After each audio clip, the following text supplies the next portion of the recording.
చిన్నప్పుడు చేపట్టుకుని నేను ఉన్నానని ధైర్యం ఇచ్చారు. ఇప్పుడు అదే కూతురు కష్టమని వస్తే అవమానంగా చూస్తున్నారు. తెలుగు చిత్రాల నుంచి వచ్చిన సూపర్ హిట్ జోల పాటలు ఈ చిన్నారులు పాడి ప్రజెంట్ చేయబోతున్నారు. చాలా లేవండి, యాక్టింగ్ అంత బాగుంది, ఫెంటాస్టిక్. అబ్బో, అమ్మ పాటగా చిన్నప్పుడు పాడేది సార్. అంటే 20 ఏళ్ల క్రితం. చిన్న పాప తల్లైపోయి పిల్లలందరికీ జోల పాడినట్లు అనిపించింది తల్లి. ఆగమనుతునికి ఆకాంక్షలాలి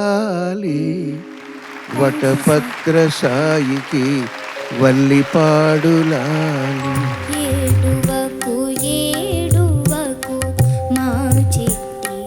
పిల్లాడో పుట్టినటువంటి ప్రతి తల్లి పాడవలసిన జ్వాల పాట ఇది.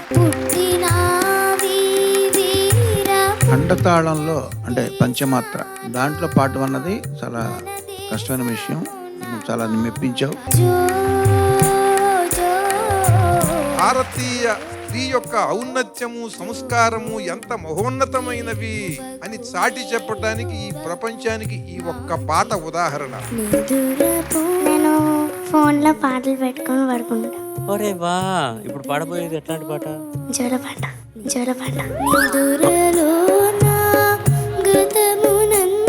నన్ను ఎప్పటికీ కదిలించి వేసేటటువంటి లిరిక్స్ ఇవి.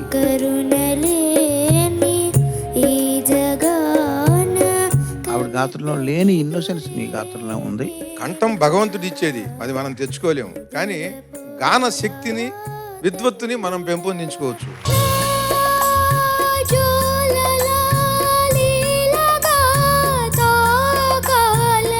ఈ వయసులోనే అంత భావం నీ గొంతులో ఉండటం అనేది భగవంతుడు ఇచ్చిన వరం నీకు.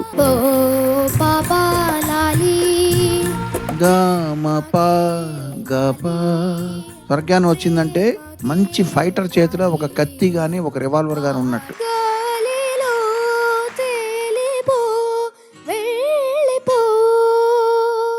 చాలంతే, నువ్వు కవి అయిపోతావు, గొప్ప గాయకుడు అయిపోతావు.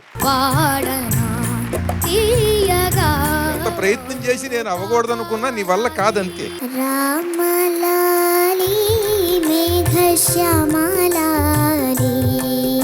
చిన్నపిల్లలు పెద్ద పాటలు పాడుతున్నారు.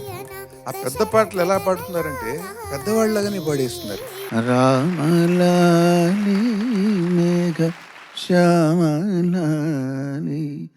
నీకు ఎలాగో సునీత గారు నేర్పడానికి ట్రై చేస్తారు, చెయ్యొద్దు. ఎందుకంటే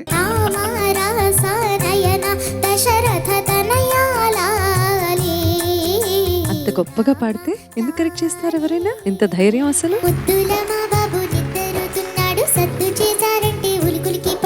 జ్వాలపాటలు అనిపిస్తున్న సముద్రం అంత ఆవేదన ఇందులో నిబిడీకృతమైనటువంటి పాట.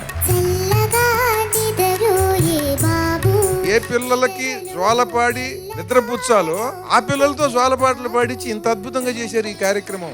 చాలా చాలా బాగుంది ఇది.